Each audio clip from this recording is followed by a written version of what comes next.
Kembali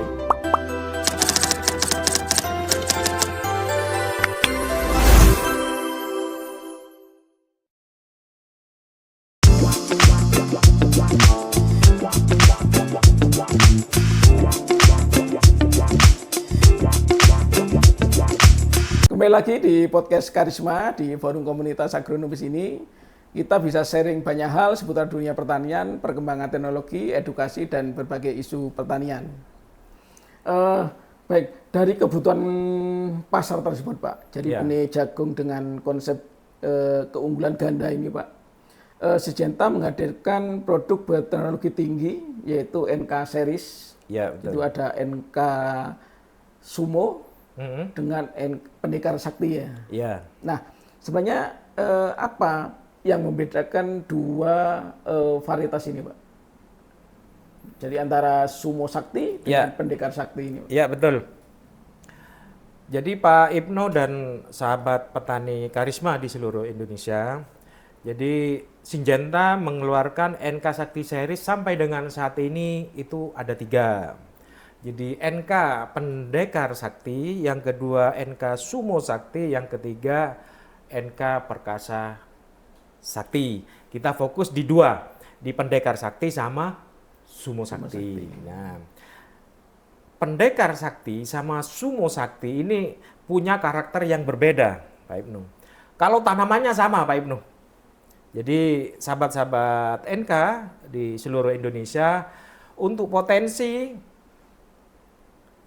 NK yang konvensional sama NK Sumo konvensional dan NK 212 konvensional dengan Sumo Sakti dan Pendekar Sakti secara tanaman sama. Mirip, Pak ya?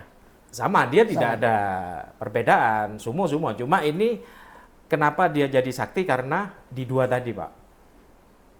Di 2 terkait dengan tahan toleran herbisida glifosat, yang kedua adalah tahan dengan hama penggerek batang ACB. Nah, bagaimana perbedaannya dan di mana dan kapan ini digunakan? Kan itu pertanyaannya, Pak Ibnu. Jadi Sumo Sakti, jadi kami di Syngenta mengenal sebuah segmentasi, Pak. Fokus kita untuk varietas ini cocoknya sebenarnya di mana, kan gitu. Sumo Sakti itu varietas jagung yang dipunyai Syngenta sebenarnya khusus untuk tropical rainfed TR. TR itu apa? Petani yang tanam jagung di musim hujan. Di daerah lereng, di daerah apa? Tinggi ya? Ya, gunung. Pegunungan. Ya, daerah pegunungan. Kenapa Sumo Sakti ditempatkan di tempat-tempat seperti itu? Karena secara tanaman, Sumo Sakti ini, Pak, batangnya itu kokoh. Akarnya itu nancap dalam, Pak. Jadi dia tidak terlalu tinggi. Jadi tantangan untuk di tanaman di musim hujan kan itu banyak sekali, angin segala macam. Sumo Sakti ini sangat kuat. Lebih tahan ya, karena sangat kuat. batangnya kuat ya. Sangat kuat, betul sekali. Dan beberapa tempat di seluruh Indonesia, khususnya di mana, di NTB, termasuk di Jember ini, Silo, Tempurjo, daerah-daerah ini, terus Wongsorjo, Banyuwangi, itu pemakaian Sumo Sakti itu sangat luar biasa, Pak. Karena dia sangat cocok ditanam di daerah yang pengairannya lewat musim penghujan.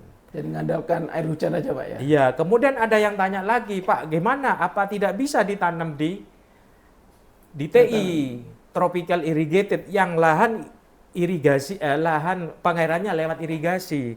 Bisa. Karena di Jember sendiri, pemakaian Sumo dan Sumo Sakti di daerah Jember itu juga banyak ternyata, Pak. Jadi kami tidak memaksa, tapi petani tanam sendiri juga bagus. Walaupun mungkin airnya berlebihan, Pak, tidak ada masalah. Kalau di bawah tentu air irigasi, tapi kadang-kadang kalau curah hujan tinggi ini kadang-kadang kena air yang berlebihan. Nah, ini bagaimana ini? Dan itu petani juga menyampaikan ke kami, karena Sumo Sakti ini sudah masuk dari tahun kemarin. Musim hujan itu di Gumuk Mas, di Jember, itu sudah tanam. Jadi panenan kemarin petani cerita, Pak, Sumo Sakti tahan busuk batang. Padahal dia tanam di musim penghujan. Padahal ini daerah TI. Meskipun TI kan dia lahannya juga, petaninya juga agak tinggi, Pak. Yang terpenting adalah irigasi, saluran drainasenya itu harus bagus. Karena kita harus tahu juga Pak Ibnu, beda antara tanaman jagung sama tanaman padi. Kalau jagung tidak butuh air, tapi harus air masuk di saat yang tepat. Padi butuh banyak air, tapi di saat tertentu dia juga harus kering. Makanya dari itu petani jagung itu biasanya sudah paham. Iya. Ketika tanam jagung meskipun itu di musim hujan, mereka paham. Jadi saluran drainasenya jadi diperbaiki dulu. Dan itu lebih tahan dibanding dengan yang lain. Ini petani langsung, Pak. Dan memang untuk ketahanan busuk batang, Sumo konvensional sama yang Sumo Sakti itu satu strip di atasnya untuk Sumo Sakti, untuk ketahanan busuk batangnya. Makanya kenapa sekarang petani Sumo Sakti lebih tahan busuk batang. Jember sekarang banyak, Pak, yang tanam Sumo Sakti. Sumo Sakti yang sekarang ini cenderung lebih toleran ke busuk batang, Pak ya? Ya, dia lebih dibanding yang Sumo biasa. Sumo yang sebelumnya. Yang konvensional. Ya. Makanya dari itu untuk yang daerah TR Gunung, itu kan dia tidak ada kendala untuk busuk batang. Karena habis hujan, air kan langsung hilang. Nah yang jadi masalah ketika Sumo Sakti ditanam di daerah bawah, istilahnya TI, sawah habis padi. Tapi sampai dengan saat ini petani itu sampai bilang, loh Pak, ternyata Sumo Sakti itu lebih tahan. Tapi dari si Jenta sendiri merekomendasi enggak untuk Sumo Sakti ini ditanam di bawah, Pak? Di lahan sawah? Bisa. Cuma kami Syngenta mengsegmenkan Sumo Sakti, Sumo biasa, konvensional dan Sumo Sakti lebih ke arah TR. Akan jauh lebih bagus dan mungkin biayanya tidak banyak mungkin Pak ya. Dia akan istilahnya performa tanamannya itu akan keluar 100% kalau ditanam di daerah pegunungan di atas. Tapi kalau di bawah tidak bisa keluar 100%. Tapi kenyataannya di Jember, Sumo Sakti banyak ditanam dan dia bisa mengalahkan jagung-jagung yang ada. Dan tahan busuk batang, Pak ya? Ya, lebih tahan busuk batang. Ini petani. Nyambung dengan yang tadi, Pak Ibnu. Bagaimana kita memposisikan antara Sumo Sakti dan Pendekar Sakti, kan gitu. Nah, kalau kita berbicara di seluruh Indonesia, Pak Ibnu, Syngenta punya 3 varietas yang semuanya bisa jalan. Sumo Sakti, Pendekar Sakti, dan Perkasa Sakti. Dan Pendekar Sakti ini ibaratnya kita masuk ke daerah-daerah yang kayak hutan itu Pak, atau perkebunan, daerah perkebunan. Karena Pendekar Sakti dia punya karakteristik yang sangat unik sekali. Jadi misalkan di Sulawesi itu banyak ditanam di sela-sela kebun kelapa. Kemudian dengan pencahayaan yang minim, Pak ya? Iya, jadi yang ternaungi. Kemudian masih bisa perform ya? Masih bisa, dan itu terbaik. Kemudian di beberapa di Jawa Timur, di hutan-hutan jati dan lain sebagainya, di daerah Tuban, Lamongan, Bojonegoro, NK212, Pendekar Sakti, itu juga jangan masuk di sana. Karena dia sangat cocok. Jadi untuk Pendekar Sakti ibaratnya ditanam yang agak ekstrim, yang kondisinya kurang bagus atau tanah-tanah marginal, Pendekar Sakti ini jagoannya Pak. Itu, jadi masing-masing varietas ini unik lah Pak. Jadi kita tinggal ibaratnya kita mau berperang, mau kita pakai yang mana ini, kan gitu. Ya, tinggal milih peluru Pak. Nah gitu, karena tujuan kita bagaimana petani sejahtera. Tapi Pendekar Sakti ini bisa ditanam juga di sawah Pak? Bisa Pak. Bisa ya? Bisa.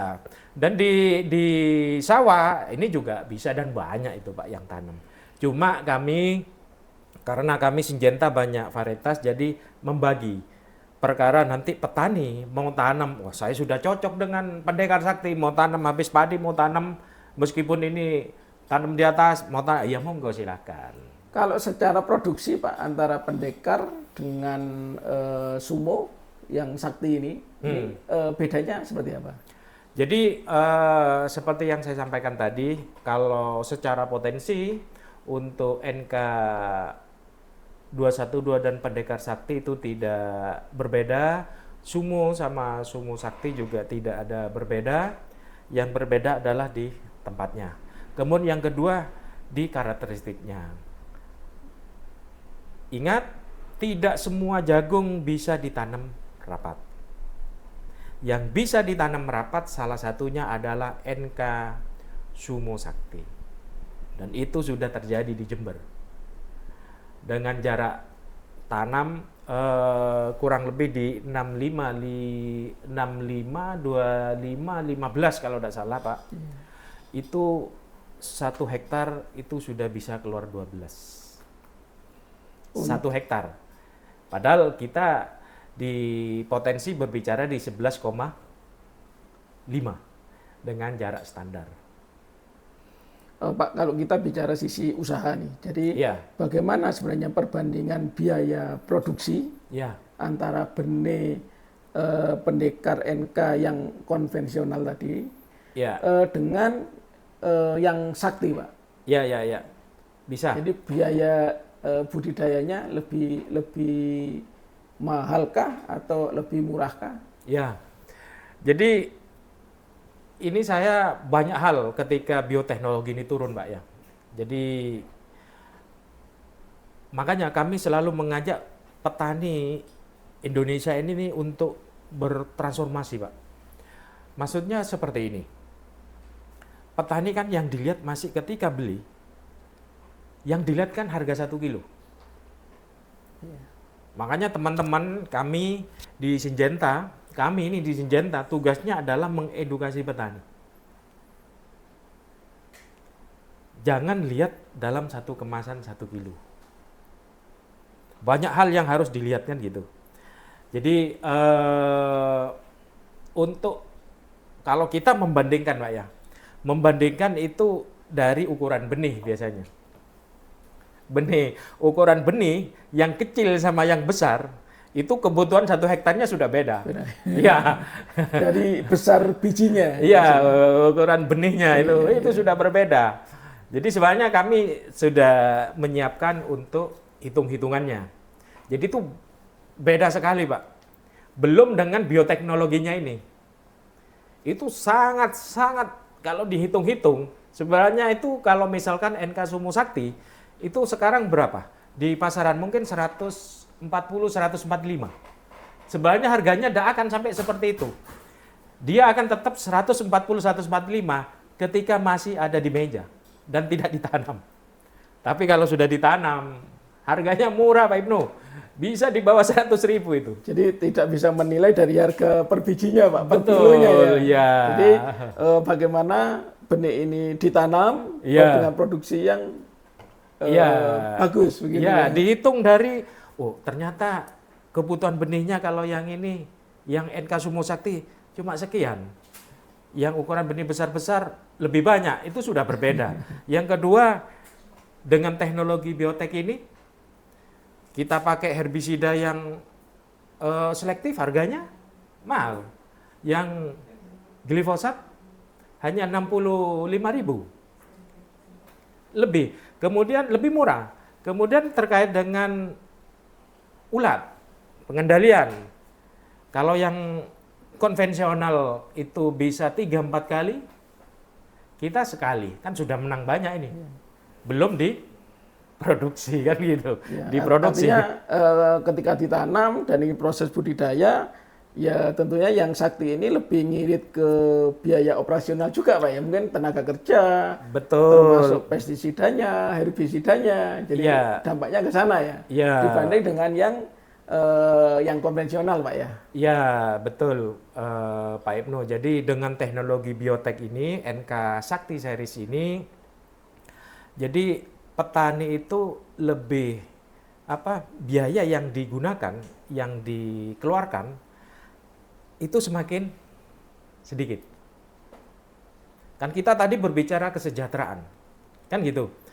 Ketika biaya yang dikeluarkan sedikit, tapi hasilnya yang semakin tinggi, maka gap untungnya ini kan juga semakin besar. Betul. Itu yang namanya sejahtera, Pak Ibnu. Tidak ada ceritanya kan ada Pak Ibnu ya, produksinya tinggi tapi input yang kita masukkan ke dalam tanaman untuk menghasilkan produksi juga besar kan ya. Untungnya ya sama saja akhirnya kan ya. Nah, ini yang kita bawa petani, bagaimana petani itu sejahtera. Petani sejahtera didapat ketika biaya yang kita keluarkan sedikit, produksinya semakin tinggi, untung yang didapat itu semakin besar. Itu hanya ada di NK Sakti Series. Satu pertanyaan ini Pak, kalau kita ngomong produksi ya, Betul. kita tidak ngomong lain-lain. Jadi tenaga kerja, mungkin biaya lain-lain ya. Jadi sebenarnya produksi NK Sakti yang Sakti ini Pak ya, Sakti Series dengan yang NK yang masih konvensional, secara produksi sama atau beda Pak? Atau lebih banyak yang Sakti? Jadi ini kalau berbicara istilahnya sesama, ya kan? Potensinya sama. Saya kan sama ini Pak ya. Kemudian yang satu bioteknologi, satunya konvensional. Tentunya yang NK Sumo Sakti ini produksinya sudah bisa dipastikan dia akan di atasnya yang biasa. Kenapa? Yaitu tadi Pak, pupuk yang kita berikan akan maksimal diserap oleh tanaman. Sedangkan yang biasa itu kan masih biasanya itu rumput-rumput di sekitar pohon itu masih ada. Jadi pupuk yang kita berikan itu tidak semuanya ke tanaman jagung. Masih rebutan sama. Itu yang pertama. Yang kedua, meskipun kita yang pakai yang benih yang konvensional, kita semprot. Kan kemampuannya kita kan tidak bisa 100%. Pasti ada yang tidak terkena. Jadi mesti ada itu Pak, lubang daun rusak, itu akan berpengaruh ke produksi. Ya. Jadi seperti yang saya sampaikan tadi, gulma dan hama ini kehilangan hasilnya itu sangat tinggi. Jadi dari dua ini tadi itu sudah pasti. Yang Sumo Sakti sama yang Sumo konvensional, hasil akhirnya pasti akan berbeda dan akan lebih banyak yang Sumo Sakti. Apakah dari Syngenta sendiri sudah tidak mengeluarkan yang NK konvensional Pak? Sudah kita ganti dengan ini Pendekar Sakti dan Sumo Sakti atau NK Series? Jadi kalau ke depan kalau kita misalkan semua stakeholder ini punya pemikiran yang sama Pak ya. Pemerintah kita kan sebenarnya sudah menaikkan harga nih. Mungkin harga jagung sekarang 5.600 mungkin di tingkat petani. Sebelumnya kan di bawah itu. Ini sudah bagus Pak, 5.600. Kemudian diikuti lagi dengan perusahaan yang berlomba-lomba mengeluarkan bioteknologi. Kan tujuannya ini tidak bukan bagaimana petani kan untungnya semakin banyak, bertani semakin efisien, semakin mudah kan gitu. Harus dengan teknologi. Dan semakin lama kalau saya lihat di perusahaan-perusahaan lain, semuanya ini juga mau mengeluarkan Pak. Ya. Jadi memang tidak harus 100%. Di Amerika sekarang itu baik di jagung, kedelai, dan yang lain itu sudah di atas 90% Pak. Itu sudah 20-an tahun yang lalu. 90% dan di Indonesia ini baru berapa persen aja. Nanti perusahaan-perusahaan lain juga akan ngikut. Dan ke depan Syngenta sekarang ibaratnya kami sudah selangkah dua langkah di depan mereka. Ini tidak lama lagi untuk bioteknologi NK Sakti Series ini bukan hanya di satu ketahanan terhadap ulat Pak. Jadi ke depannya bisa 4 nanti Pak. Jadi petani itu semakin enak. Semakin nyaman nanti petani, tinggal mupuk, tinggal menambahkan unsur-unsur mikro yang lain. Karena kita pikirannya kan bukan hanya mempertahankan tanaman sekarang, tapi melihat bagaimana potensi produksi sekian bisa kita maksimal, kita masukkan di situ. Jadi pengurangan biaya insek tadi, nah kita belikan untuk unsur-unsur mikro lainnya, untuk memacu tanaman ini keluar potensi produksinya. Kita sudah berpikir ke sana, Pak. Kita mengajak petani untuk seperti itu nanti.